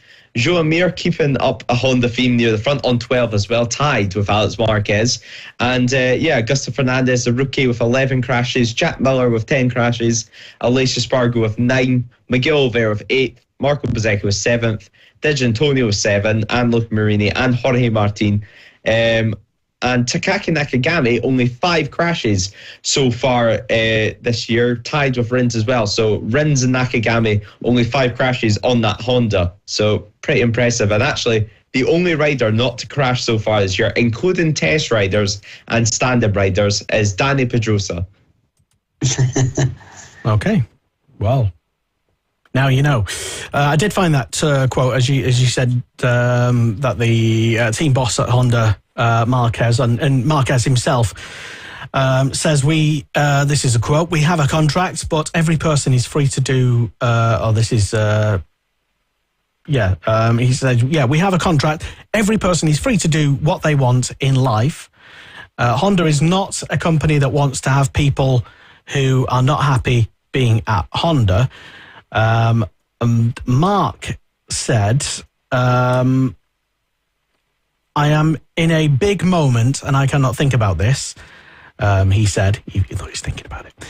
"You cannot decide things about your future when you're in such a condition. During this month and a half, I need to rebuild my body," he says, "and the mental side. I'm in one of the worst moments of my career," he says, "but I'm very lucky that I am in one of the best moments in my personal life. With a very good team around me, everything is stable, and this helps a lot. So now I need to think, breathe, and speak with my people, and then I need to ride the bike again." He says, "I'll try to start at Silverstone with the same commitment as in Portimao, but obviously there'll be a different approach," he says, "but the same commitment." So it sounds like he's going to decide after Silverstone, see how that goes. Yeah, it's obviously with the long break, it gives him a chance to clear his head a bit, shall we say, and kind of start fresh at Silverstone, but there's not really going to be many changes to that bike, if any, so they can make little changes, but it's drastic changes that need to be done for the Honda. So, he's going to clear his head and I think just start fresh maybe and go from there. But it's not just Honda, it's also Yamaha as well. They've got a lot to think about as well. There was also rumours I heard over the weekend, going back to World Superbikes, that maybe Frankie Morbidelli may be taking the seat of Toprak that is leaving for BMW, obviously. So maybe we could see another ex-MotoGP rider in World Superbikes next season. Ooh. Thoughts about that, Lewis? Yeah, I mean, it seems right now World Superbikes is becoming a bit of a Grand Prix reject paddock at the moment. It's World Superbikes gain. I mean, it's probably a nasty way to put it, but that is exactly it. But also never had World Superbikes. It's packed full of Grand Prix experience. Mm. Yeah, well, I mean, it is, to be honest. It's a lot of big names in one class at the moment, and it looks like it's only going to get bigger with the likes of even Fabio D'Antonio from MotoGP potentially going to be losing his ride and have to go after World Superbikes as well. So, well, I don't know if it's necessarily graduating, but I mean, it's great to see, to be honest. With World Superbikes game, it opens up another riding Grand Prix as well, because we spoke about it for many weeks. KTM's mess, which may potentially unfold, the likes of Pedro Acosta, Nina Ride, Jack Miller, Brad Binder, all needing a ride there as well. They have Augusto Fernandez, which is a rookie. There was rumours that he would go to Yamaha potentially, so potentially Morbidelli moving to World Superbikes would allow Augusto Fernandez to head to Yamaha and claim that seat, which then would open up a spot at Gas, which the likes of Pedro Acosta could potentially go into. But then if Marc Marquez leaves Honda, it unfolds a complete different scenario, and it's going to be very confusing because it sounds like KTM are not going to be given another satellite team anytime soon anyway. It sounds like Dorna want to keep that space on the grid to be able to have another manufacturer in the future. But yeah, what about the Marquez team? The Marquez KTM team? Husqvarna. that would be another team, but it'd just be a KTM branded team, really. But yeah, I can really see that happening. Yeah, because I just made it up. Or did I? I worry a little bit for Yamaha and especially Honda at the moment. I know it seems a bit far-fetched, but Suzuki just walked out. And with the way things are going with Honda, especially Honda, if they lose Marquez, which is kind of their only light at the moment in their team, if he can actually perform on that bike at the moment, what's stopping Honda from just saying, we're done with this now? You just don't know, do you? They wouldn't. Well, Suzuki did what they did for monetary reasons, mostly. I think. I think it was. It wasn't because their main rider was crap anymore. Because they left pretty much at the top, didn't they? So, different scenarios, and there's no reason for Honda to pull out, really, because they can just get 2 other riders. Yeah. Develop. But they're not going to be good riders, are they? They're not going to attract like the superstars they could before, because let's face it, if me or you were a MotoGP rider, not that we ever will be in a million years, Honda would be the team you'd last choose at the moment, wouldn't it? So they're not going to be able to attract the people that they could do previously. Yeah, I was actually reading a really interesting interview as well with, of course, Alberto, who's Honda's team principal, and he's basically been talking about the fact whenever Marquez's crash happened, he had that arm injuries, and then also the COVID pandemic, which was also happening. He's also kind of saying that is due to Honda's downfall as well, because they had to get a bunch of engineers living in Europe since it was an all-European season. They couldn't travel back to Japan the same and couldn't get the same amount of parts coming from HRC, so that slowed down their development process, and it took a big toll on all their mechanics. So they're kind of saying that's due to some of the downfall anyway that Honda's currently experiencing is first of all, Marquez's injury and the fact that everything kind of changed for them once the COVID pandemic happened. But we've seen that actually with Suzuki, for example, but Suzuki seemed to be able to capitalise on the situation by taking the championship and still having a great bike. Whenever the company exited MotoGP at the end of 2022, so another Japanese manufacturer managed to do it, so why can't Honda? And Stefan Bradley, the way their test rider, although he is paid by Honda, he does think this exact bike can be fixed, and they can get back to winning ways in the future. But how long that's going to take is a complete different scenario. I mean, it's a very, very tough time that we're seeing at the moment for Marquez and Honda, and if anything, I think Marquez is in a slightly better situation because we can see a way out of this for Marquez. We've talked about KTM, we've talked about Ducati in the past, and on the other hand, Honda, really, there's no way that we can see them getting out of this situation short term anyway, until time anyway. All it's going to take is time, and might even take till the next regulation change for them to get back to championship winning ways. Jay, thoughts? I think it is. I honestly, at the moment, the way that MotoGP is and how Ducati are not just steamrolling it in MotoGP, how they're steamrolling it in absolutely everything, it is going to take a rule change until maybe we see some difference. And that is a bit of a shame, really, because we've never really had this in MotoGP. The only time you really hear where there's big shifts in manufacturer changes is in Formula One. Like you often see in Formula One, where you will have a team that are running away with it. There will be a regulation change, and there'll be another team running away with it. So I think it is a bit sad in that point. But hopefully Honda will sort it out. It'd be nice going back to say, you guys saying maybe another manufacturer on the grid. It would be nice to have another manufacturer back on the grid. It would be nice. I really thought by this time that we would see a BMW on the MotoGP grid. I really thought, I think it was about 10 years ago, there was something in the pipeline. I do remember Jeremy McWilliams out on a prototype bike a long time ago. but it never came to fruition. So you would have thought BMW, with the sort of technology they have, would bring a MotoGP bike out, but they've obviously never seen the reason to do it.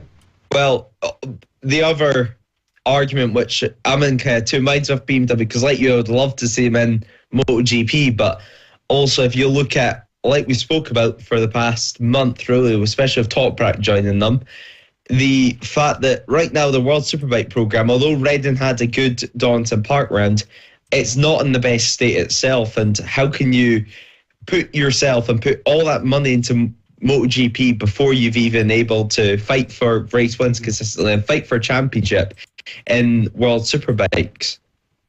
Yeah, definitely. And Kawasaki left MotoGP because they wanted to because they wanted to concentrate on their Superbike campaign, and that really did work for them because they left MotoGP. They went to win on with World Superbikes with Tom Sykes, and obviously they went on that massive long run with Jonathan Rea. So obviously it worked for them. So obviously BMW have been trying to win this World Superbike Championship for a very, very long while now. They have come close once or twice, but I think Marco Melandri probably came the closest. But yeah, it is hard to say, really.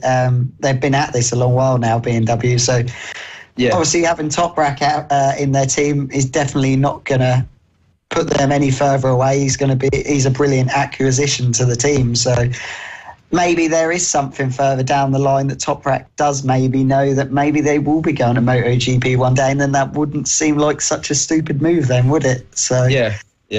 You never know. We'll have to wait and see, I guess. Yeah. But as you said as well, with Marco Melandri, those were really the early days of the BMW S1000, as it was at the time. And if anything, it seems like they came straight out of the blocks. That's what I was. They came straight out of the box, and they were right at the front. It almost seemed like they built something special. And then, if anything, the real question that I'm wondering is, have they almost stuck to their morals and just kind of updated it ever so slightly every single year, or has everyone else caught up and just developed and found something special within their own bike and with their own engine and with their chassis? So has BMW stood still, or has everyone else just caught up?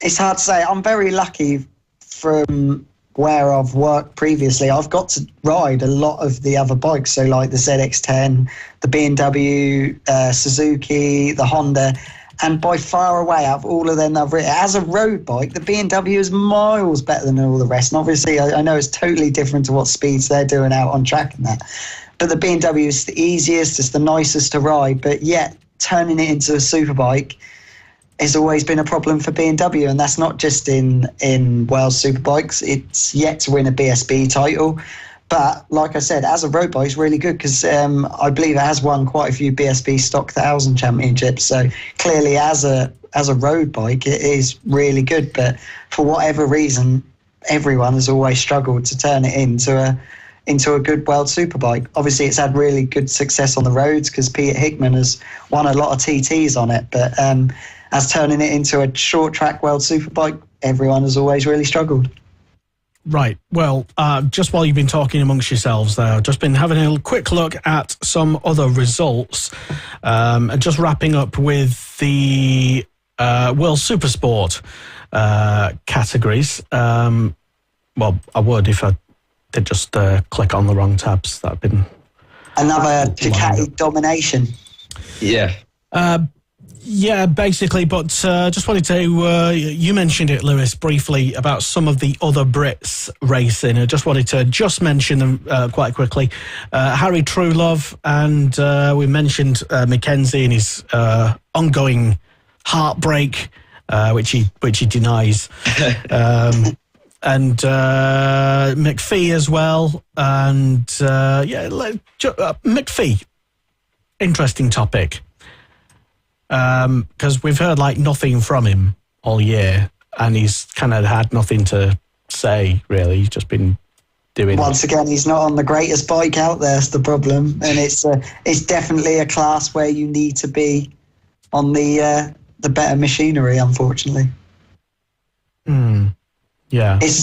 It's not like where in Moto2, all right, you have your better teams with bigger budgets and that, but all the bikes are pretty even. In World Supersport, you have really got to be on there. You can get away with not being on like the best bike out there, but as we can see, Boulaga at the moment is running away, and I've also heard, going back to the rumour mill again, that he will be Bautista's teammate next season.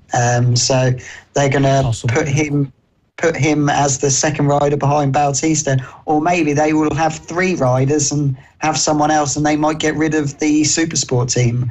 Is also rumours I've been hearing as well. Interesting.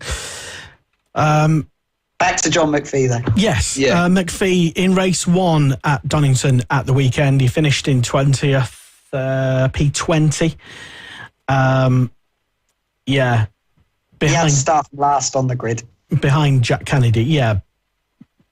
Okay, but, it's... to be not to be fair to McPhee, but 20th on the grid, 20th at the line, and as we said, it'd start from the back of the grid, but at the end of the day, it's his own doing, I guess you could say, that he started there, because on the first flying lap, he dropped it in the gravel, I believe it was at Redgate, and that was the session over from there, so he didn't even get a banker lap in before he threw it to the gravel, so because of that, he'd start from the back of grid, and as World Supersport works, your qualifying position is where you start for both races that weekend, so back of the grid for both races, and 20th, and not what you'd be wanting, 20th and 18th in race 2.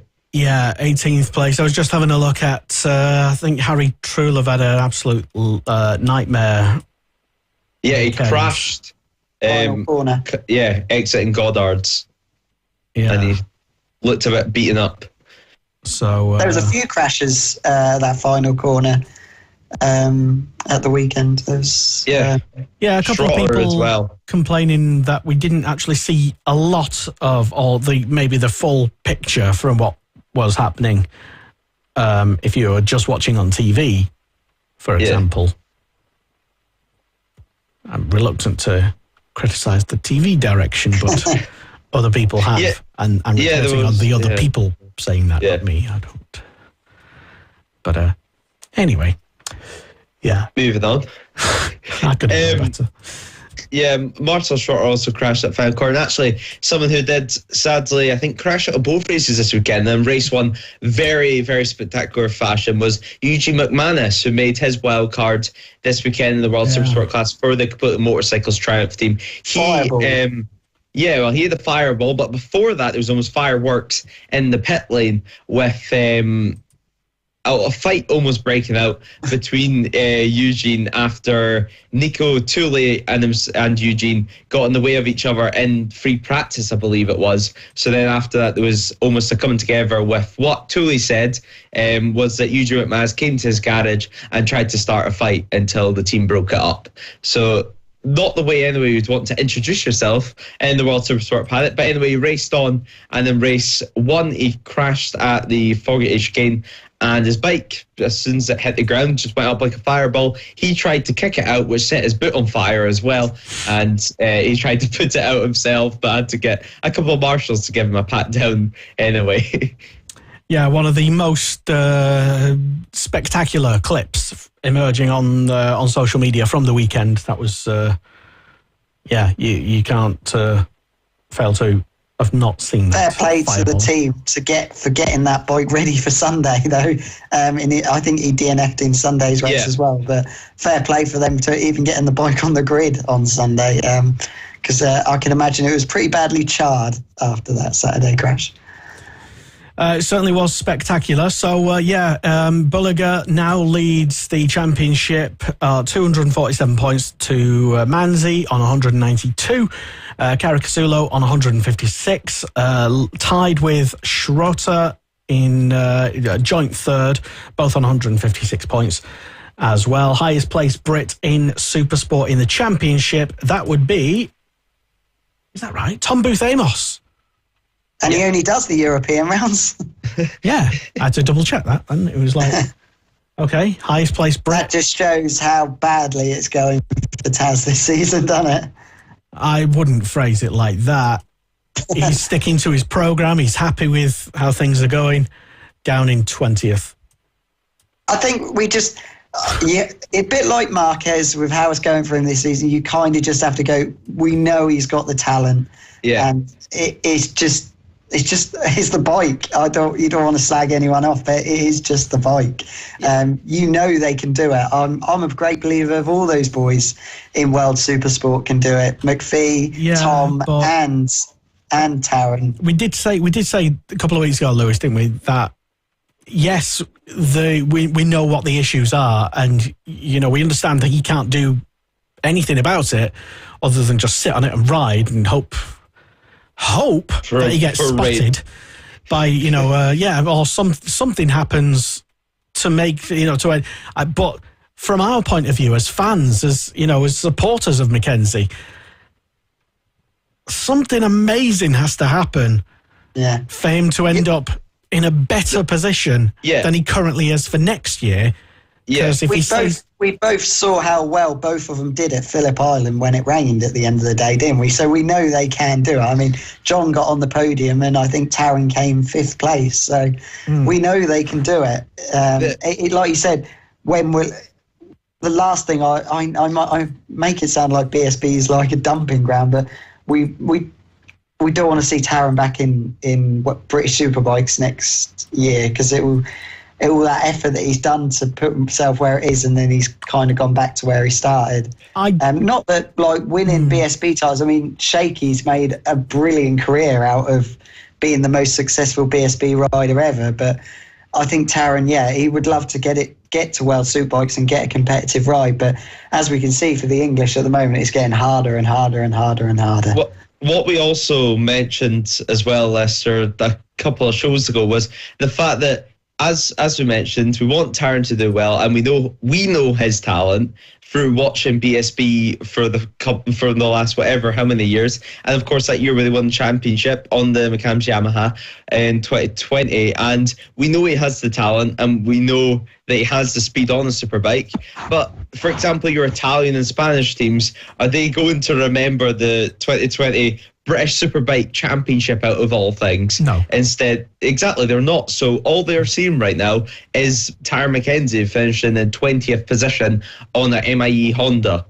And really that doesn't help his chances for a ride anyway for the next couple of years. And really, if you wanted to see him, in my honest opinion, the only way that I could see him move up to the World Superbike class next season is with the MIE Honda team, which themselves in the Superbike class are struggling, just like probably not as bad as the World Supersport program, because they actually have a race bike there, but is that competitive of a class that are fighting for the final couple of positions. So is it really going to be much better if Taron got that ride on the MIE World Superbike machine? I mean, right now it's Hafa Shireen and Eric Granado who's on them, and in race 1 Shireen finished 17th, of course, ex-MotoGP rider, and Granado finished in 19th as well, and he's been really competitive in, for example, Moto E. So we know they both have the pace. In Superpole as well, everyone finished in the Superpole race. Eric Granado finished in last, with Shireen in 19th place. And in the final race of the weekend, Granado was 18th, and Shireen was all the way up in 15th in the points. So really, though, with 1 point over the course of the weekend, that's really how the whole season has been. Is it going to be much of an upgrade, and is it going to be much better for Taron's career if he manages to get a World Superbike ride with the same team that he's in at the moment? Maybe that is the deal that he's got secretly in his back pocket. Maybe that's why he's turning other options down right now. I don't believe he's locked entirely. I mean, contracts are contracts. You know, if there's enough money floating around, you can get out of it, basically. Going back to what we were saying earlier, how World Superbike seems to be a bit of a MotoGP rejects now, World Superbikes, but that's what English guys are fighting with again at the moment. Like, say, with this Yamaha team that have now got a spot going. So, say, I don't know, they've got the choice of, like, say, of an English rider who's doing well in BSB at the moment. So Kyle Wright for they've got the choice of either bringing Carl Ryde into World Superbikes into that team, or they've got the choice of bringing Morbidelli down from MotoGP. They're always going to choose Morbidelli from MotoGP over Carl Ryde in British Superbikes. So it just shows how hard it is at the moment to get the guys in at the moment, because you've got all these great riders from MotoGP who can't no longer get rides because they've had a one bad year in MotoGP or 2 bad years. It's so hard because they're always going to, those MotoGP riders go, yeah, I'm happy to come to World Superbikes, yeah. But these BSB boys are not even going to get a look in compared to these guys who are dropping down from MotoGP. So it's so hard to get a competitive World Superbike ride at the moment, because they're always going to go for those MotoGP riders rather than look down at our BSB riders. Maybe. I mean, perhaps, I don't know. It's been said before. I think you even asked a couple of times during interviews, Jay, that, would you rather finish, for example, in X position over Y in another championship? Yeah. Maybe Mackenzie might have an option to do World Superbikes with the same team next year. We don't know. I don't know anyway. But maybe he might prefer finishing 17th in World Superbikes over 17th in Supersport. Where like he's racing against like one man and his dog. Whereas like, I think we give him the most coverage on this show. I think he's never going to get spotted by a World Superbike team for a good ride down in like 20. We've said it before. Look, we love Tarrant, we love Mackenzie. We know what he can do, as we've said before. But no one else is seeing that. Things have changed so much in like the last 15 years. It used to be the case if you won the BSB title, there was a good chance you were going to get a good World Superbike ride. You didn't even have to blink and you'd get a good World Superbike day. Still kind of the case now. I mean, Scott Redding. Yeah, but he had he went all the way back, didn't he? He went from MotoGP to BSB. So he obviously, and as we've seen how hard it is for ex-MotoGP riders that do take that plunge all the way down to BSB, he's the only person who has done it. So he proved that he could just get straight back. And he went straight into World Superbikes. But it's really difficult at the moment. When you used to think 15 years ago, people like Leon Camier, they won the BSB championship and they were straight on a good World Superbike ride straight away. Johnny Ray, I don't think he ever won the BSB championship, Johnny Ray, but had a good few seasons in BSB, got a good World Superbike ride. And unfortunately, Carl Crutchlow as well. And once again, I don't think he even won the BSB title. Then he got a good Yamaha ride in World Superbike. So it shows that it's just harder and harder and harder now. Those days have unfortunately gone at the moment. So this is not being a devalue to BSB at all. You can make a great career in BSB, but the progression is extremely difficult at the difficult at the moment. BSB is the world's premier domestic racing motorcycle competition.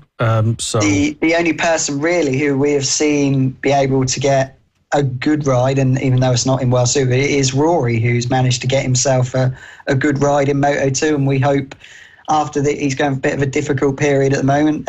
He's now got a bit of a gap to get over his injuries, but we hope it works out for him, like it has for Jake Dixon, who finally did get his first win. Let's wait and see how that all develops. Anyway, we could get into talking about Skinner and even the Vision Track team as well in Moto3. But we're not going to talk about that just yet. Not in Moto3 anyway, at least. No. Moving over to what happened in the European Talent Cup and Junior GP at the weekend. Portimao was the destination for the races. Lots of Brits in action.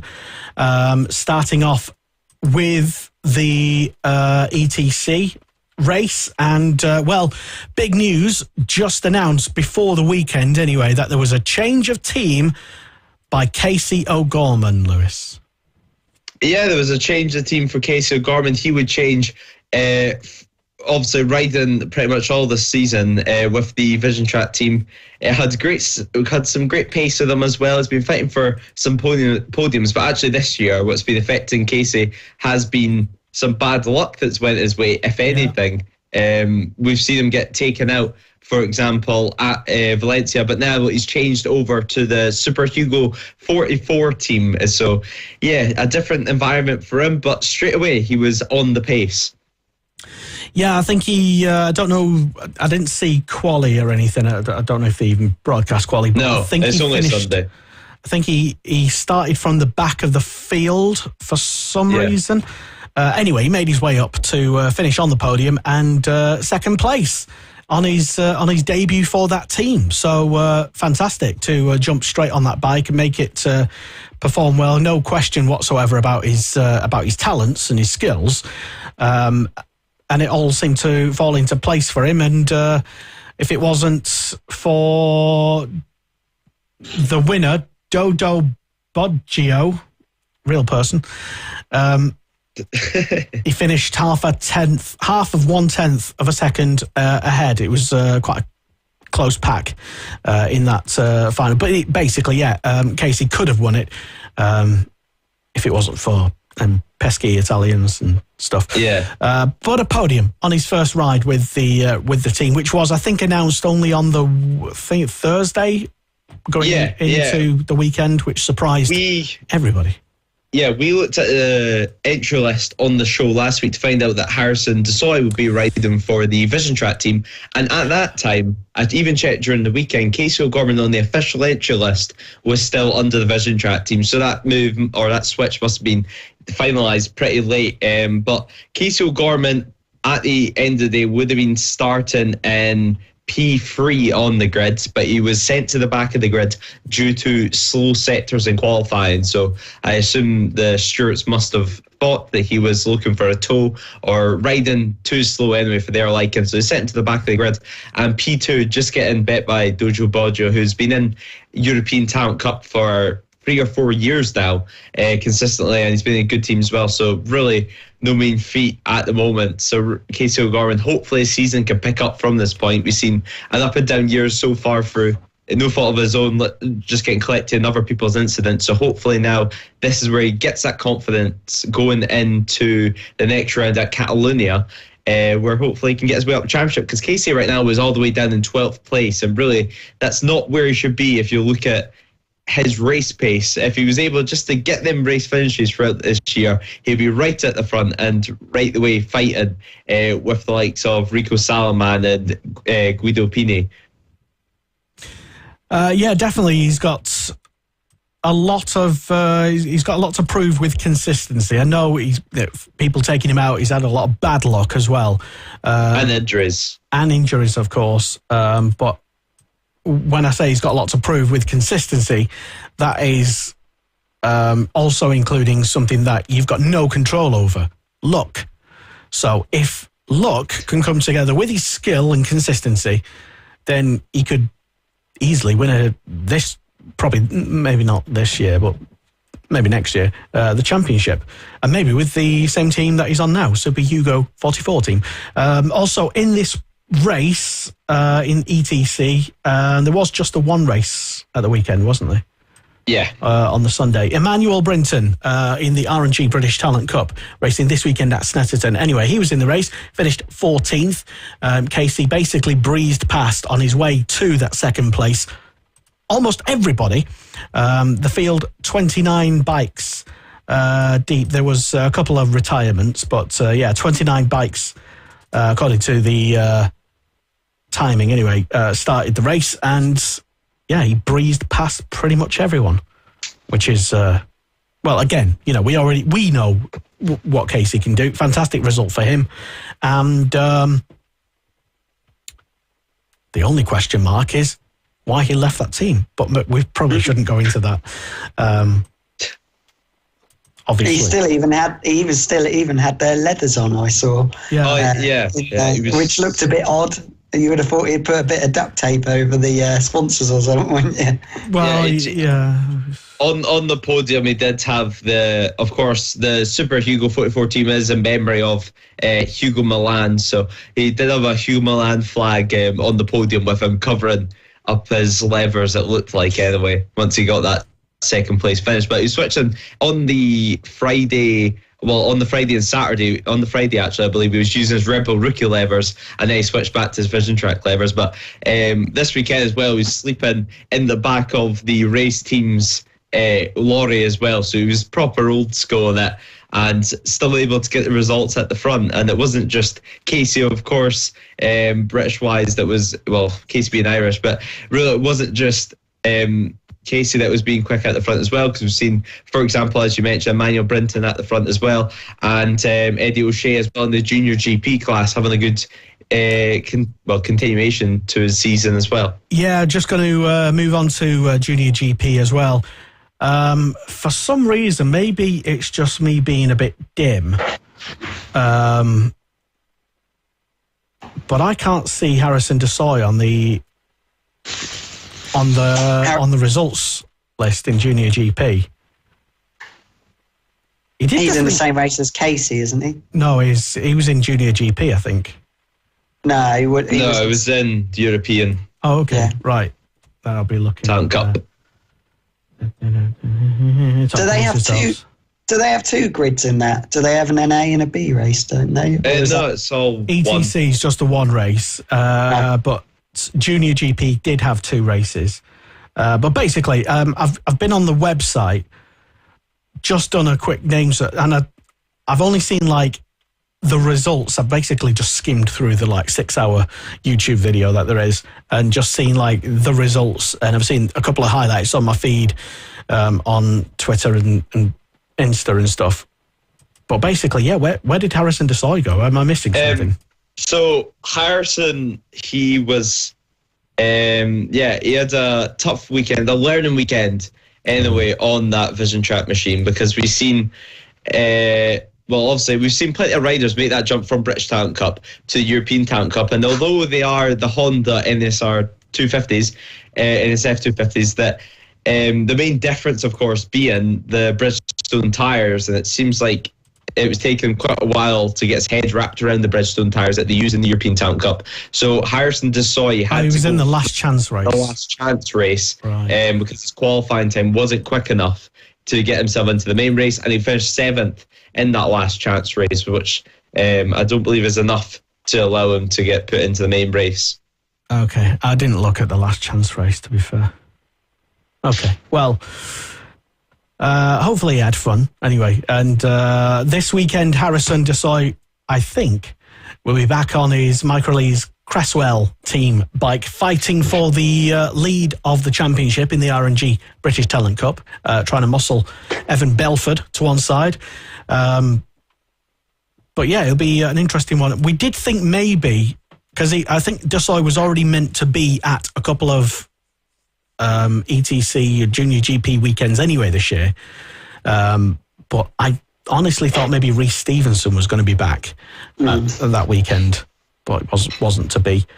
There is a ride going now. I did see it advertised online, so maybe the likes of a Reece Stevenson could try and find some sort of money budget to get put together to be able to get that ride for the rest of the season. Yeah, hopefully.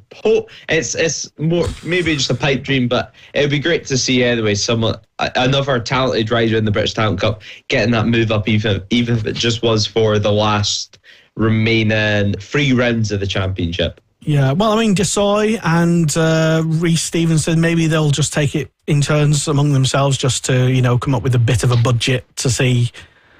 Just to have a bit of fun, basically, for the rest of those remaining rounds. But, Reece Stevenson and Desoy back in action, fighting together on track this weekend at Snetterton at BSB. So that will be interesting. I'll be watching that very closely.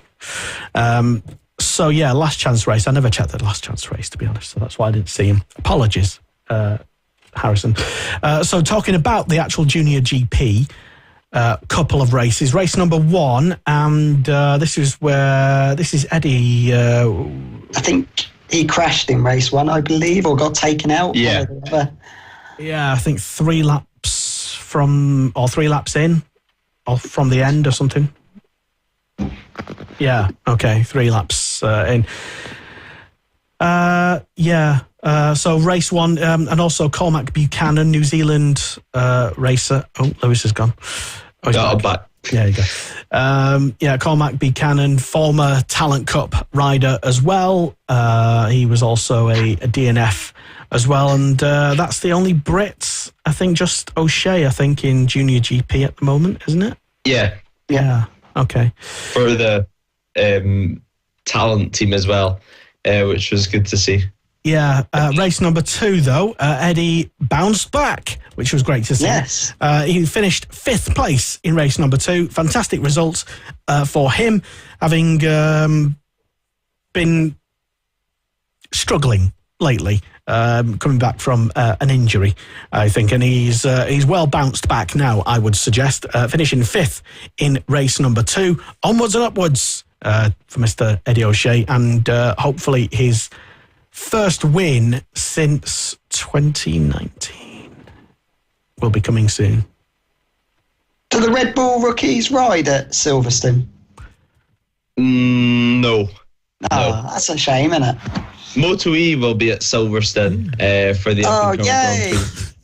And I believe there'll also be a Moto 2 and Moto 3 test after the Grand Prix as well. But no, there's no Red Bull rookies, sadly. But you do get electric bike racing, which I believe it's the first time they've ever been to Silverstone, to be fair. Very similar. Yeah. Sound effect. So the British Talent Cup will be at Silverstone, that's the main thing. Yes, the R&G British Talent Cup will be at Silverstone once again for their couple of rounds. Check them out. Be interesting to see if anyone chooses to do any wild cards. Any Brits, I mean, either in either category that is racing at Silverstone. Be interesting. I can't think of anyone. What other categories at Silverstone? Talent Cup. As you mean doing Moto 3 as well? Well, yeah, in anything, really. Moto 2 could see a couple of wild cards there, maybe.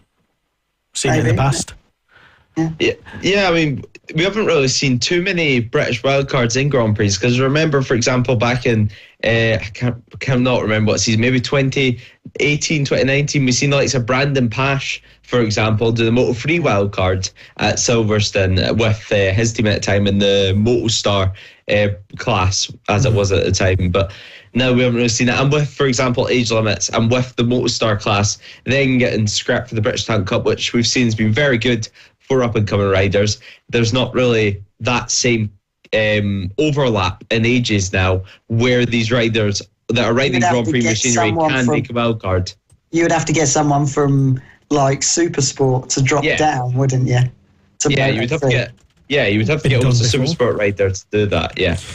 Moving on just briefly, just want to mention the couple of races in the Superstock European stock race. There was a few Brits in there. DNF'd in, I think was there just one race in the stock race? I think there was, yes. Basically, the highest placed Brit in that race, 12th place, Dan Brooks, just ahead of Carter Brown and Corey Tinker as well, a Brit pack of 3, and Jack Bednarek. Bednar, I forget, I can't pronounce his name anyway. British racer, DNF'd from that race. Carter Brown, it seems to be just keeping his head down and learning the ropes and doing a solid job. He was this time last year fighting for the championship in the British Talent Cup with Johnny Garness. He finished narrowly behind Garness, just missing out, I think, at the penultimate round at Snetterton, Jay, where we were last year. Yes. Carter Brown this year just, in the European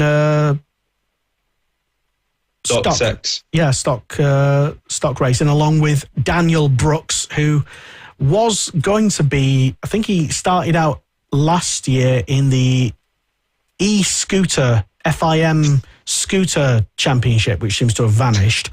And then he was not quite announced in BSB for whatever category it was. And now he's, well, I hope he's happy anyway in what he's doing at the moment. But yeah, Daniel Brooks. Also, moving on to Moto 2 as well. Was there any Brits in there? Yes, I think there was. Sam Wilford. Sam Wilford, yeah. Just Sam Wilford, I think. Yeah. How's he been getting on anyway? I always forget he's in that class. Yeah. No offense. Sam Wilford, to be honest, it's, in my opinion, it's more of a recovery season. As I don't know if you guys seen his crash last year. I think it was Estoril. It was that where he tucked the front, but saved it. And then while he was still trying to save it, the bike veered right, and then he went into a metal barrier, face first. And he spent quite a lot of time in hospital learning. Even learning, getting back on his feet took months to be able to do. His leg was about, half the size of what it should be, if not even less. And yeah, it's been a very, very tough season. Finished 7th though in race 2 this weekend, and that's great to see. And he's definitely on the right road anyway, because we want to see him do well. And I think this season it's just gaining his confidence, if anything, with that AGR team, who he's continuing with for the second or third year running. So hopefully we can see Sam Wilford continue to have good results. Briefly moving on to Snetterton this weekend, and it is, we mentioned briefly, the R&G British Talent Cup back in action. 2 races at Snetterton. Evan Belford leading the championship by 32 points. He hates the fact, whenever I mention it to him, that he is the championship favourite, he is the championship leader, only because he's quite shy and he doesn't like to think of himself, or have pressure put on him by people like me. But he is leading the championship, so, you know, that's what comes with leading the championship. Bit of extra pressure. Deal with it. Brinton in second. Emmanuel Brinton. Sullivan Mounsey in third place in the championship at the moment. Harley McCabe.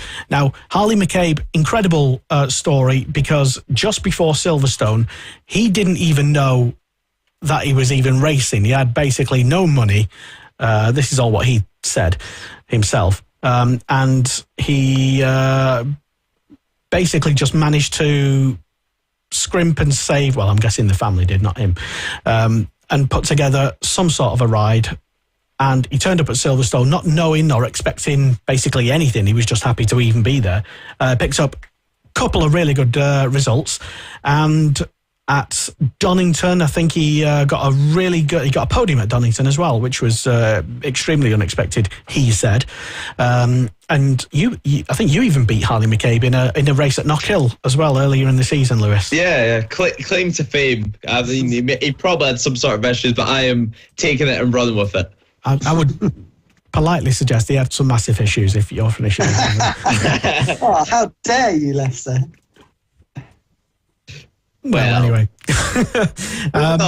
But anyway, Harley, when the Knockhill round eventually did come round, he did pick up another good couple of points. Anyway, it means that he's now in 4th place, and he's looking, well, I think he's like 50 points behind Evan Belford, and he's pretty much there. He's like, you know, a couple of more good results and a couple of bad results for Mounsey and Brinton.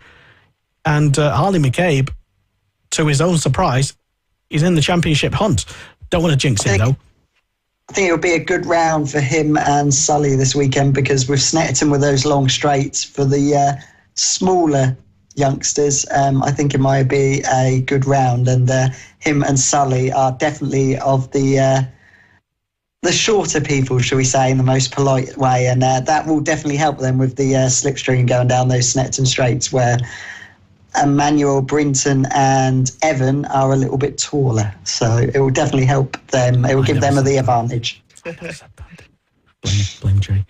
But Harrison Desoy, he's currently in 5th place, and he's won a couple of races this season.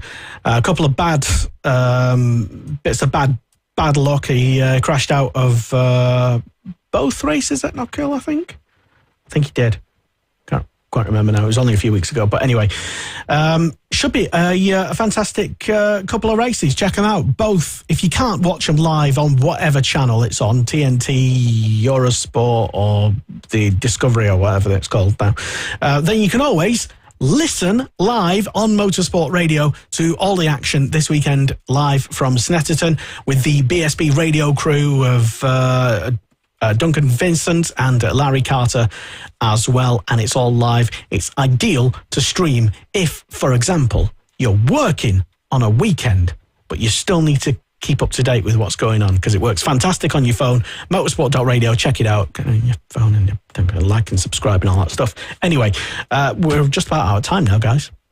Yes, it's flown by. Yeah, I knew we'd have loads to talk about. Yeah. It's been a busy week. And we didn't even get round to mentioning Finn Smart-Weedon as well, who was on. He stayed on all weekend. I think he picked up 2 4th places, so I think he would have taken that with the bad luck he's had previously had at Donington. Yeah. So, it was, well, there you go, we mentioned it now. And another, the BMW RRR thing is this weekend. A good handful of races for those guys. And, it'd be good to see everyone back in action. Fingers crossed that we just see some fantastic racing. Everyone stay safe. And, that'll be fantastic to see. Like I say, check us out if you're... If you can't get to a TV and watch it live, BSB this weekend, then you can also stream it live on motorsport.radio. Right, Lewis, thank you very much for coming on the show tonight. You'll be doing what this weekend? It's been a pleasure. Watching BSB, like pretty much everyone. From home, though, because Snetterton is, quite a drive anyway, to say the least. Fair enough. And Jay, you'll be racing where? Ella Park in the British Mini Bikes Championship. I'm sorry to swear to you, Lester, but it's got some... Yeah, so I'll be racing there this weekend. I'll have all the BSB on record, and because I only live down the road, I'm coming home to watch it when I'm finished racing there. Oh, right. Is it being streamed live? What's that? No, the B&B unfortunately doesn't have a live stream. Oh. Okay. But I can come home and watch all of that BSB action. So we'll never know how well you do. No, so you could just turn up and lie to me and be like, I'll come on next week's show and tell you I won all the races, and you would never know if I was lying or not. I'll just look on timing. So.